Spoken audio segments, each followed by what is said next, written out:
louez l'Éternel, car il est bon. Je nous emmène aujourd'hui, bien-aimés dans le Seigneur, dans une louange dont vous vous souvenez peut-être. Est-ce que cela vous rappelle quelque chose lorsque vous étiez petit, lorsque vous étiez petite? Vous aviez votre maman ou votre grand-mère qui vous mettait cette louange à la télé. Je parle à ceux qui sont maintenant de culture africaine, mais bien sûr aussi peut-être vous l'avez déjà entendu d'une manière ou d'une autre, que ce soit sur YouTube, à la radio, avec une amie africaine ou un ami africain. Voilà, mais j'aimerais ici aujourd'hui vous faire profiter de cette adoration qui a bercé notre enfance religieuse et spirituelle, et c'est un chant que nous connaissons presque par cœur. J'aimerais, bien aimer dans le Seigneur, que tu puisses en profiter. On y va.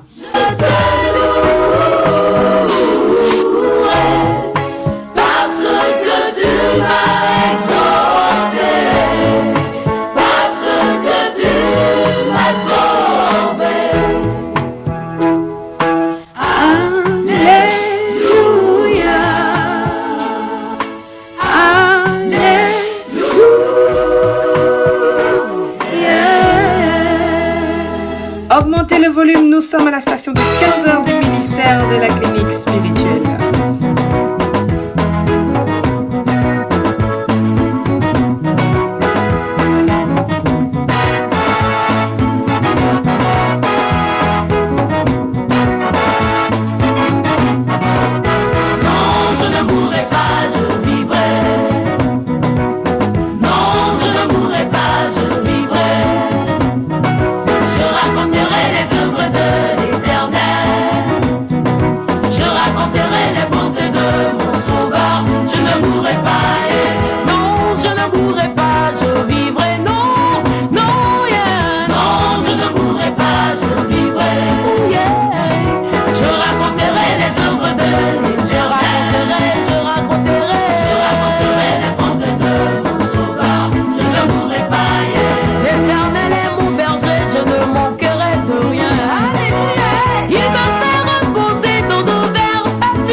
C'est lequel?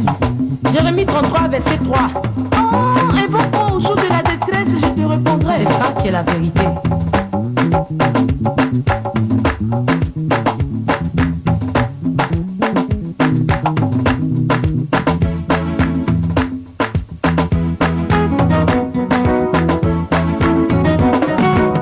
Non, je ne mourrai pas, je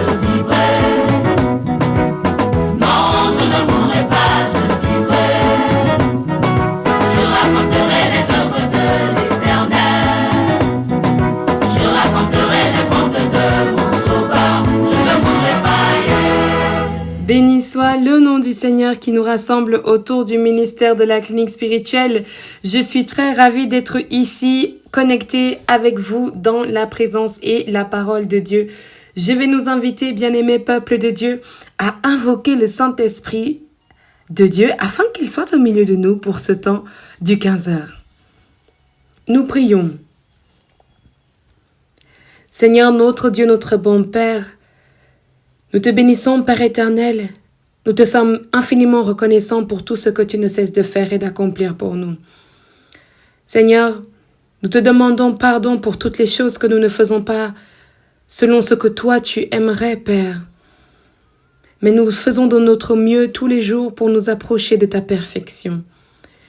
Merci car ta miséricorde et ta compassion sont sur nous et ta grâce a encore été renouvelée en chacun de nous depuis ce matin. Merci Père pour le 6h. Merci de nous avoir gardés et de nous avoir permis de recevoir ces 9h, ce temps d'ouverture et de célébration. Éternel Dieu 3 fois saint, merci également pour ce 15h dans lequel tu nous rassembles à nouveau. Oui Père éternel, prends possession de toutes choses en ce moment. Fais taire toute voix qui ne t'honore pas. Galvanise-nous de ta présence Père éternel. Béni sois-tu, Dieu le Père, Dieu le Fils, Dieu le Saint-Esprit, pour tout ce que tu ne cesses d'accomplir dans la transformation et l'évolution de notre foi et de notre personne. Dans le nom agissant de notre Seigneur Jésus-Christ, que nous avons ensemble prié. Amen, Amen, Amen. Bien-aimé dans le Seigneur, comment vas-tu aujourd'hui dans cette 33e journée de jeûne et de prière?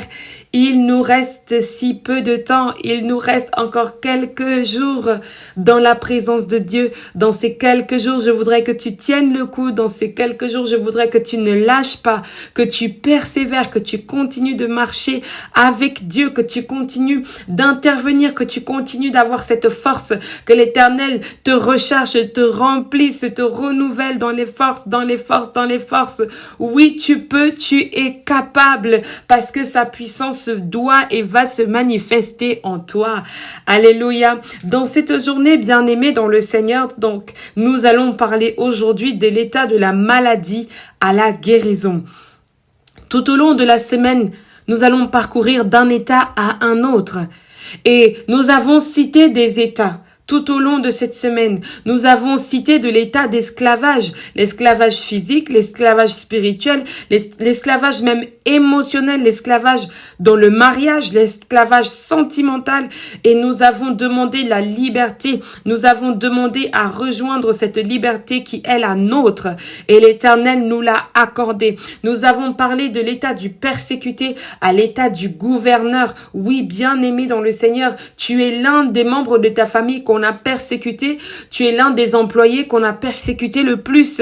Eh bien, nous avons également parlé de toi. Nous avons également parlé de cet état du persécuté à l'état de gouverneur, à l'état de celui qui devient un leader et qui donne à manger et à boire à tous ceux-là même qui le persécutaient. Nous avons aussi touché le côté des enfants, c'est-à-dire où nous avons parlé de l'enfant au prophète des nations grâce à l'histoire de Jérémie. Je voudrais dire que tu sois un enfant ou un adulte qui nous ait reçu dans cette semaine, quelque chose a pu au moins te toucher pour que tu sois rassuré de ce que même pour les enfants, même pour toi, l'Éternel a prévu quelque chose. Nous avons parlé de la stérilité au Père des nations. Tu peux pas me dire aujourd'hui que ton cas ne fait pas partie de ces cas. Tu peux pas me dire aujourd'hui que ton cas ne fait pas partie de ces cas, parce que les cas qui nous sont relatés dans la Bible, ce sont des gens comme toi et moi, qui avons des difficultés d'estime de soi, de confiance en soi. Nous avons des difficultés parce que nous ne sommes pas libres de tout ce qui nous entoure. Nous sommes sous le regard, l'influence de l'autre et nous nous sentons enchaînés d'une manière ou d'une autre. Nous nous sentons enfants, non considérés, faibles par nos moyens. Eh bien, l'Éternel touche les enfants, il touche les stériles, il touche les hommes, il touche les femmes, il touche les esclaves, afin que chacun d'entre nous soit transformé et parte de cet état des ténèbres à l'état de la lumière. Nous avons également parlé de celui qui était mis de côté. On ne l'a pas frappé, on ne l'a pas enterré, on l'a carrément mis de côté, carrément oublié. Lui, il était avec ses animaux, avec ses brebis, et il était en train de faire le travail qu'on l'a donné parce que trop jeune, parce que non qualifié, parce que pas assez costaud, etc., etc. Eh bien, c'est lui qui est devenu le roi d'Israël. Est-ce que quelqu'un est avec moi pour ces 15 heures? Si tu penses que l'on n'a pas encore touché ton cas, si tu penses que l'on n'a pas encore touché ton cas, j'aimerais te parler aujourd'hui de la maladie à la guérison. Est-ce que tu es malade? De quoi souffres-tu? Souffres-tu d'endométriose? Souffres-tu de cancer? Souffres-tu de VIH? De migraines, de douleurs physiques, de douleurs articulaires ou musculaires, de douleurs psychologiques, de douleurs psychosomatiques, de douleurs psychiques, peu importe ta maladie, j'aimerais aujourd'hui que tu te connectes. J'aimerais aujourd'hui que tu te connectes dans ce moment de 15 heures parce que oui, dedans, il y a une parole qui peut concerner ton cas. Il y a une parole qui peut concerner ton cas. Dans la Bible, j'ai l'impression que Dieu a fait le tour de nous tous. Chacun de nous est touché, peu importe la parole, peu importe les témoignages, mais nous avons un mot, une phrase, une situation qui touche notre cœur, qui touche notre transformation, qui touche notre être. C'est ce que je voudrais déposer dans ta vie. C'est ce que je voudrais déposer dans ta maison. L'histoire d'une femme. L'histoire d'une femme qui profite que Jésus est en train de passer par là, qui profite que Jésus est en train de passer devant sa maison, dans son quartier ou je ne sais pas. Comme toi aussi, peut-être il faut parfois que tu profites de cet homme de Dieu, de cette servante de Dieu que Dieu met sur ton passage pour faire un acte de foi. Est-ce que nous pouvons aller dans la Bible?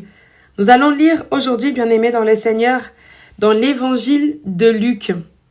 Nous allons lire dans l'évangile de Luc parce que cette fois j'ai envie de partager avec vous cette version-là. Étant donné qu'on lit très peu dans cet évangile, j'avais envie de partager avec vous cette histoire qui, en même temps, parle de cette femme et en même temps parle de la guérison d'une jeune fille. Est-ce qu'on peut lire ensemble dans Luc chapitre 8? Luc chapitre 8, nous allons lire à partir du verset 40. Du verset 40.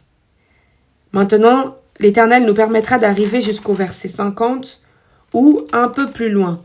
Mais le but est que nous partagions cet état de maladie jusqu'à notre guérison. Tu es avec moi? Dans le nom de Jésus, je vais faire la lecture biblique pour vous.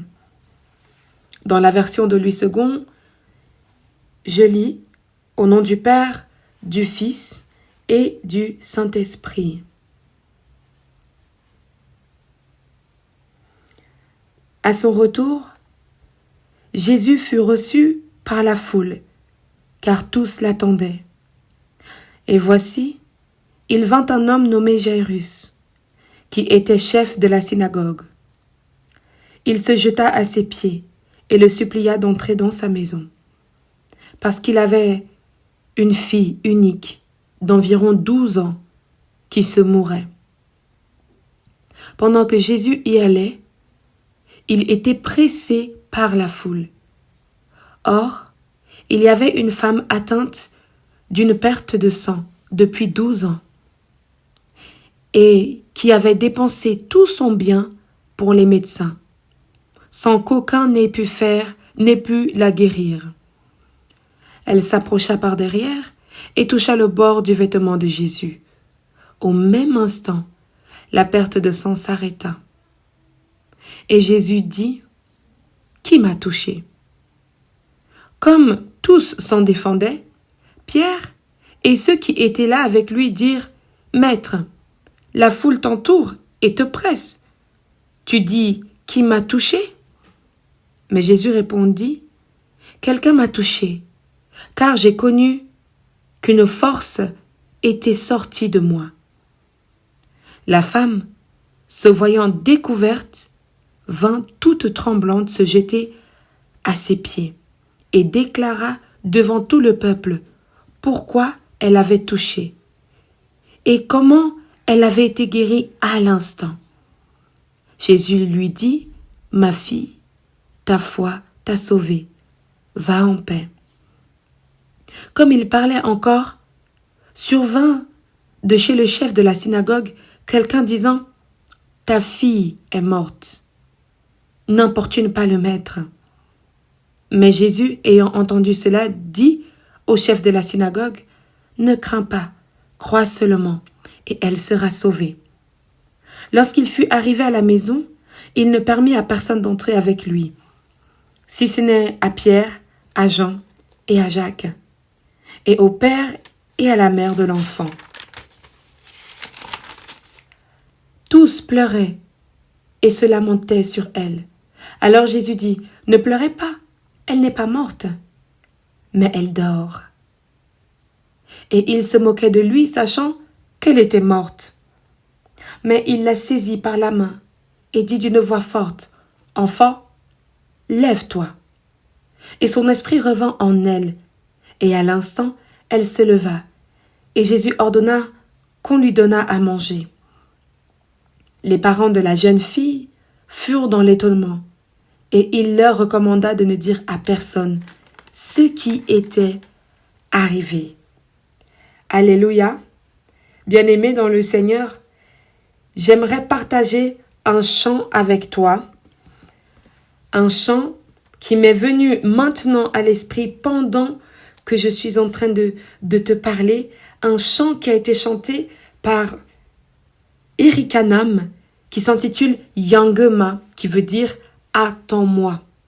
Attends-moi. Dans ce chant, qui est de langue traditionnelle boulou, bien-aimé, c'est aussi une question de Jésus, d'une femme qui demande à Jésus de ne pas aller trop loin de lui, de l'attendre pour qu'elle puisse toucher, pour qu'elle puisse le tenir, pour qu'elle puisse l'attraper, pour qu'elle puisse marcher avec Jésus. Dans ce saisis-là, j'aimerais que tu saisisses ce 15h aujourd'hui. Permets-moi de t'amener encore dans un état de célébration avec le Seigneur Jésus. Ne sois pas pressé, nous avons tout notre temps. Alléluia, Amen. Nous célébrons avec la chanteuse Eric Anam. On y va. Aussi, aussi, aussi, aussi, aussi, aussi, tumbe, aya, tumbe, aya, tumbe.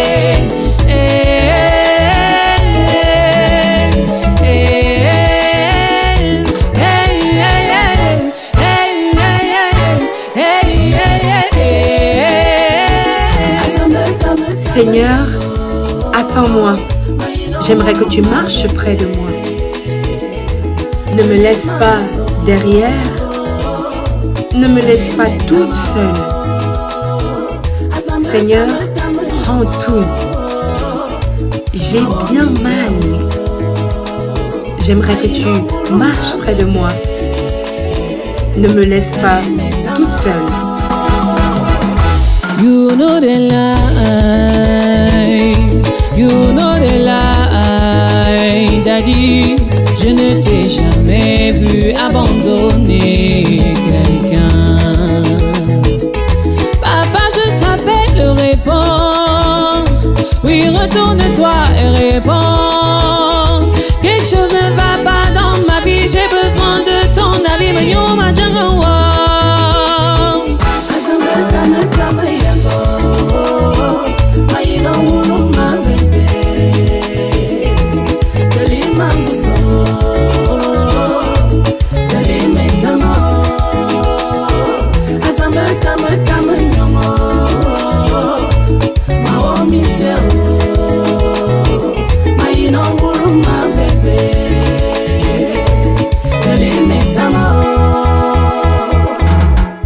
Aussi, j'ai pensé toutes les fois où tu m'as relevé, Yahweh. Je t'ai pris pour acquis, mon Dieu. Pose à nouveau ta main sur moi. Soyons dans le main, mon milagre sera una watilima love. Pour les manies à mon mata, Jésus parle-moi. Je ne t'ai jamais vu abandonner.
Voilà pour nous, bien-aimés dans le Seigneur.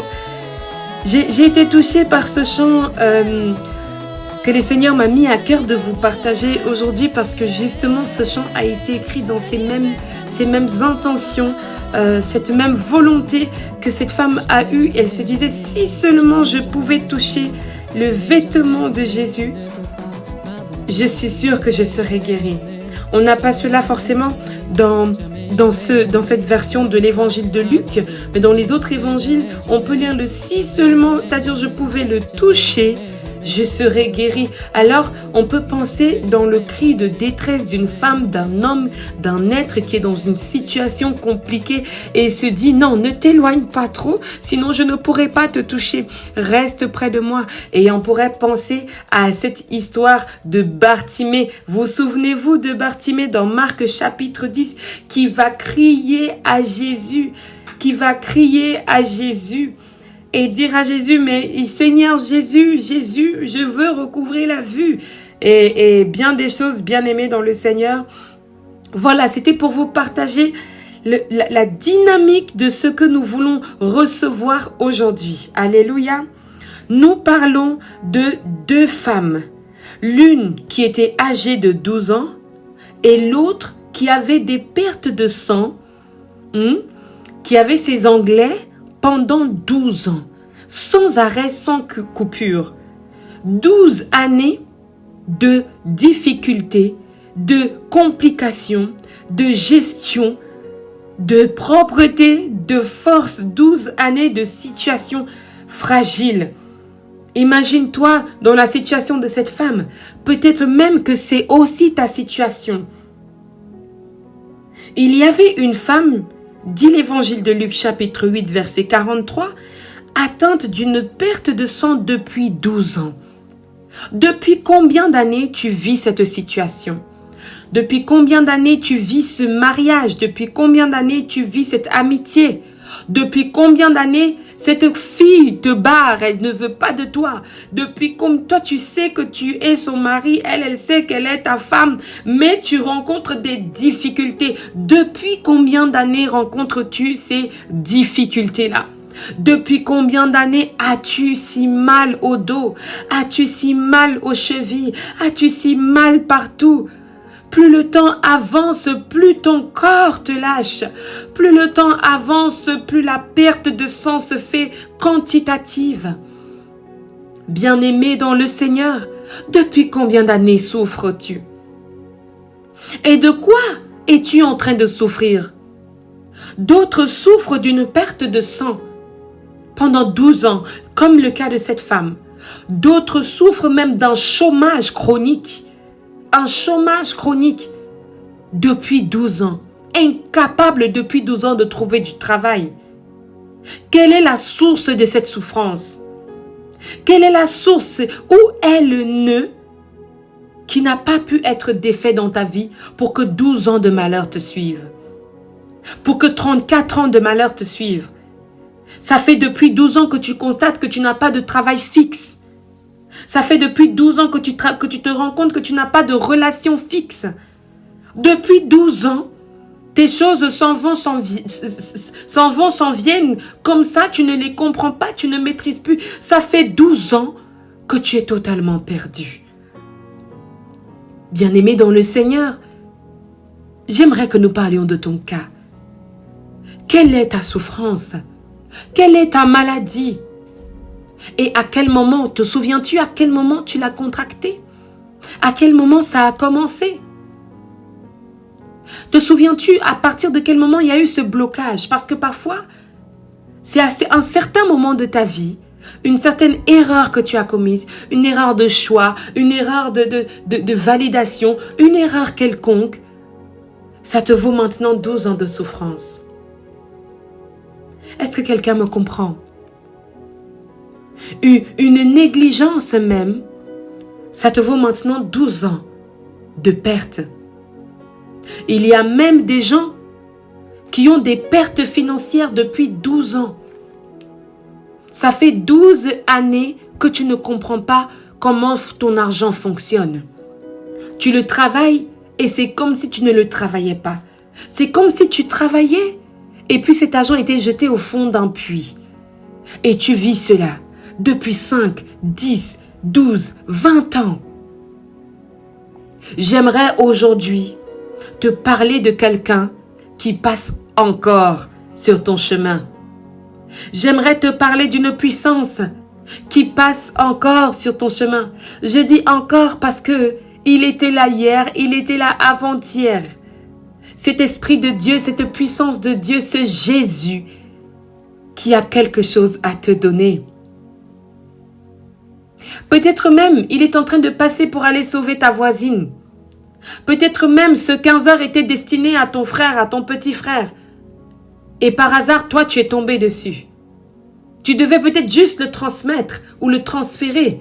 Et tu as décidé de l'ouvrir. Tu as décidé de l'écouter. Tu as décidé de t'intéresser à ce qui pouvait être dit. Je voudrais donc que tu saisisses le vêtement de ce 15 heures. Et que le Seigneur Jésus-Christ qui y demeure puisse par sa présence unique te guérir. Que le Seigneur Jésus-Christ puisse par la foi qui est en toi te guérir. Il y a ta fille qui est malade quelque part. Il y a ta fille qui est malade. Je me rappelle de cette histoire où la mère d'une femme était malade en Afrique et elle était en Europe. Et on l'a appelée pour lui dire que sa mère mourait déjà. En express, elle a pris son billet d'avion. Et Satan lui disait, ça ne vaut même plus la peine. Envoie-nous seulement de l'argent pour l'enterrement. Certains lui disaient, ça ne vaut même plus la peine que tu viennes. Elle est en train de mourir, donne-nous simplement de quoi aller l'enterrer.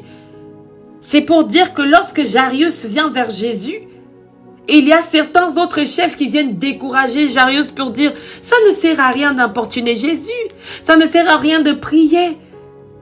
Elle est déjà décédée. Mais je voudrais que, à certains moments de ta vie, tu saches t'accrocher. Il y a des moments où il faut lâcher prise. Et effectivement, il faut savoir quand lâcher prise face à certaines situations. Mais il y a aussi ces moments où il faut garder la foi. Garder la foi. Bien-aimé dans le Seigneur, demande à l'Éternel Dieu de te donner cette foi qui sait être sage, afin de te dire lorsque tu dois lâcher prise et lorsque tu dois t'agripper. Cette femme s'approcha par derrière. Elle ne s'est pas couchée sur le chemin de Jésus. Elle s'est approchée par derrière. Elle a affronté la foule. Elle a affronté la foule. Est-ce que tu peux affronter la foule? Est-ce que tu peux affronter cette foule? Cette foule où tu as l'impression qu'on n'a plus le temps pour toi? Où tu as l'impression qu'il n'y a plus de temps que l'on t'accorde? Affronte cette foule et touche le vêtement de Jésus. Et quand aujourd'hui tu es en train de te dire, mais servante de Dieu, quand tu me parles de toucher le vêtement de Jésus, à quel moment vais-je encore le toucher? Jésus est déjà mort, etc., etc. Je voudrais te dire, à des moments, toucher le vêtement de Jésus, c'est saisir l'occasion pour ta guérison. C'est saisir cette occasion pour ta guérison. Ne reste pas enfermé chez toi. Sors, va découvrir. Une opportunité risque de passer par ta route. Va. Ne reste pas marcher que dans ton quartier, avec les mêmes voisins.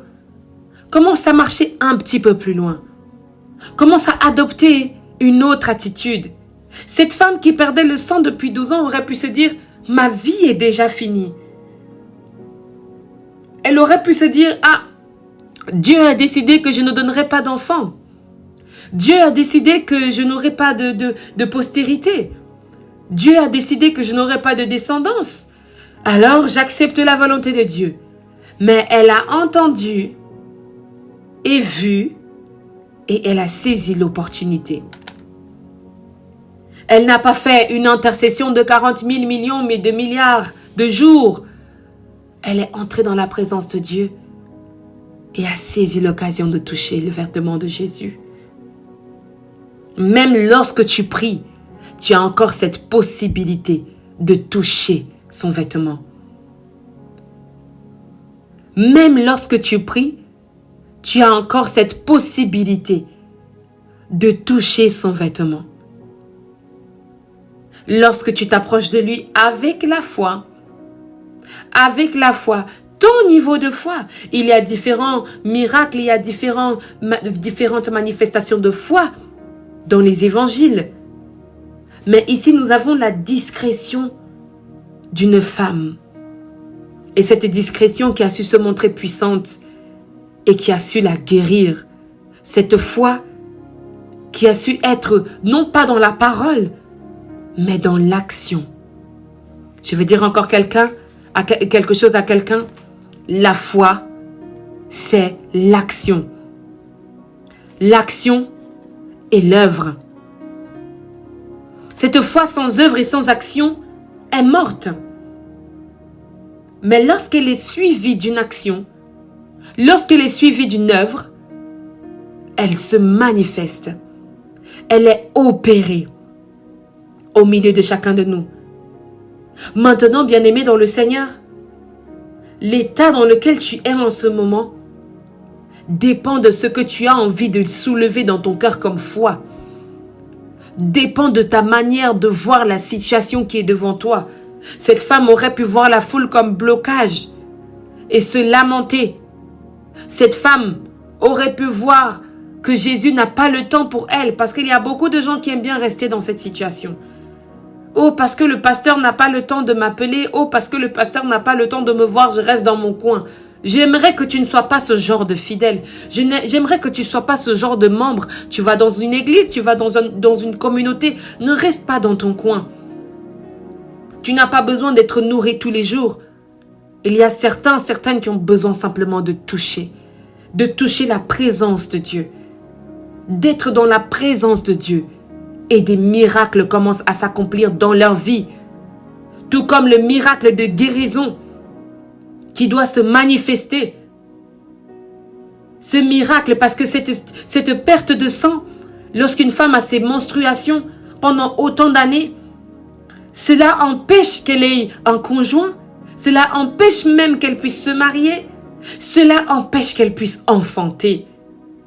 Ta situation est en train d'empêcher même que tu puisses te marier, tu puisses être stable, tu puisses évoluer spirituellement. Cette situation est en train de te barricader d'une façon ou d'une autre. Bien-aimé dans le Seigneur, j'aimerais que tu voies au-delà de la foule et que tu saisisses cette opportunité. Je ne te parle pas d'aller voler l'opportunité de quelqu'un, ni voler la bénédiction de quelqu'un. Je voudrais que tu saisisses l'opportunité de sauver ta vie à travers Jésus. Est-ce que tu es avec moi? La Bible parle également de cette fille unique que Jairus avait.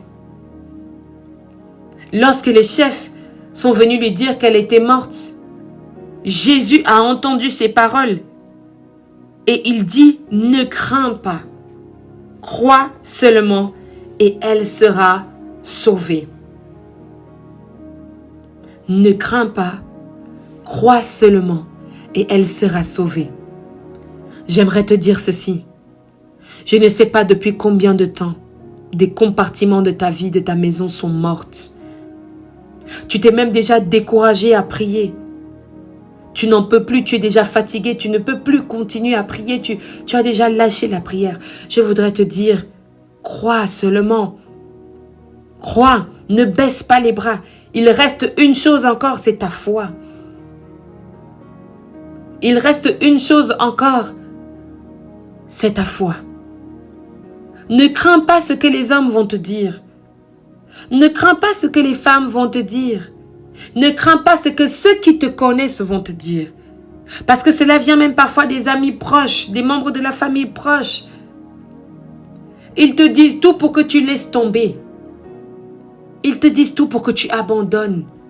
Je voudrais te dire, à des moments de ta vie, l'Éternel te dit également où est-ce que tu dois persévérer.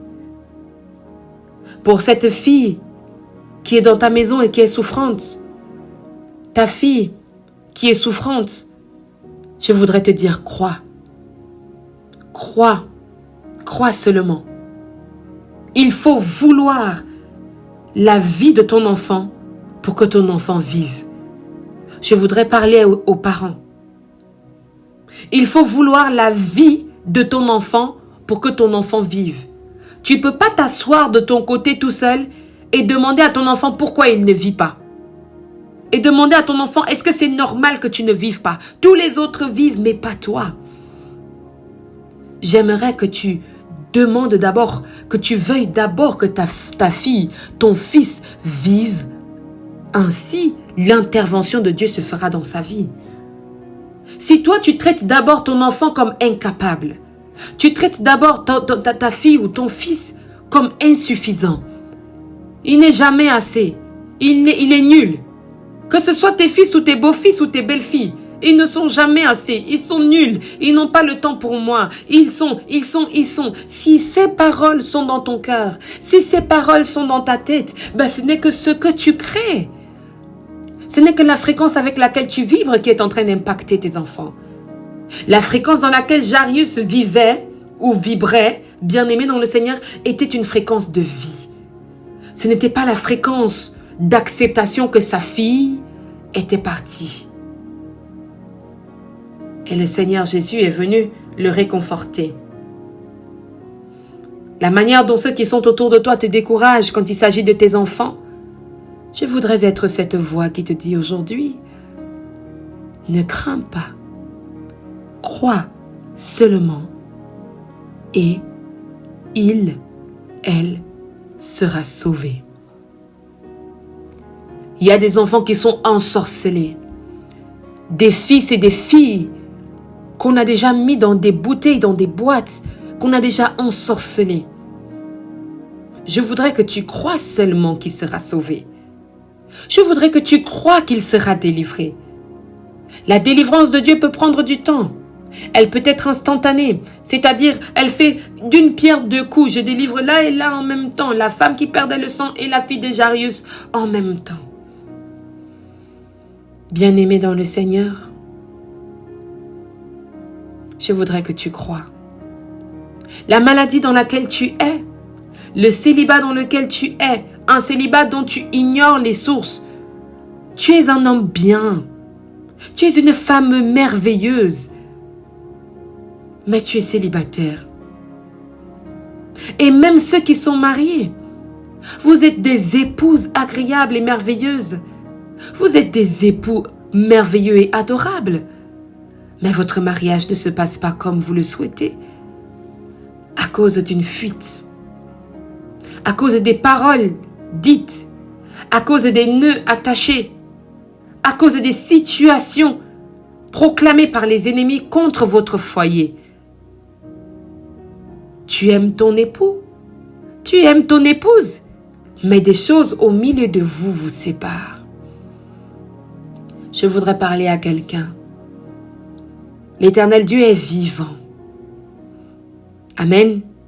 L'Éternel Dieu est vivant. Prie et crois que l'Éternel Dieu peut sauver. Crois que l'Éternel Dieu peut encore te sauver. Même si c'est déjà mort, couché, elle était couchée et morte. Je voudrais dire à quelqu'un dont son mariage a été proclamé comme mort. Un mariage mort qu'on a soufflé dans ta vie. Un mariage mort qu'on t'a donné. Je voudrais dire aujourd'hui dans le nom agissant de Jésus que ce mariage dort seulement. Oh my God. Est-ce que j'ai parlé à une femme? Est-ce que j'ai parlé à un homme? Est-ce que je peux dire cette parole encore pour toi? Ce mariage dort seulement. Il n'est pas mort. Il n'est pas mort. Alléluia. Amen. C'est maintenant que le Seigneur Jésus fait son entrée dans cette maison. Dans ce foyer. Dans ce foyer. Dans ce foyer. Dans ce foyer. Afin qu'il sorte du sommeil au réveil. Des ténèbres à la lumière. Alléluia. Est-ce que quelqu'un a reçu ce 15 heures d'aujourd'hui? Je voudrais te dire, bien-aimé dans le Seigneur, ne reste pas dans ton état de maladie. Beaucoup sont en train de recevoir la guérison. Même les aveugles crient au bord du chemin. Même les esclaves réclament la liberté. Même les enfants sont appelés. Pourquoi pas toi? Pourquoi pas toi? Tu attends forcément le mot-clé de ce que tu as mis dans ta tête. Dieu ne fonctionne pas comme ça. Nous avons dit hier, bien-aimés, que Dieu ne regarde pas ce qui intéresse les yeux des hommes. Il a une mission bien plus grande que le mot que tu t'es sélectionné dans ta tête, en tant que le mot que si tu vois dans la Bible, que si tu entendras, que si, ça voudra dire que le Seigneur t'a appelé. Je voudrais te dire qu'il parle tantôt d'une manière, tantôt d'une autre. Alléluia. Béni soit le nom du Seigneur Dieu Tout-Puissant, qui localise tous les malades en ce moment, qui localise les hommes, les femmes, atteintes de maladies incurables. Je crois que l'Éternel Dieu peut encore aujourd'hui poser sa main de guérison, qu'il pose sa main de guérison sur nous et que nous recevons la lumière de la guérison au nom puissant de Jésus-Christ de Nazareth. Alléluia. Amen. Amen. Amen. Béni soit le nom de Jéhovah Ropheka, le nom de Jéhovah Shammar, ce Dieu présent au milieu de chacun d'entre nous.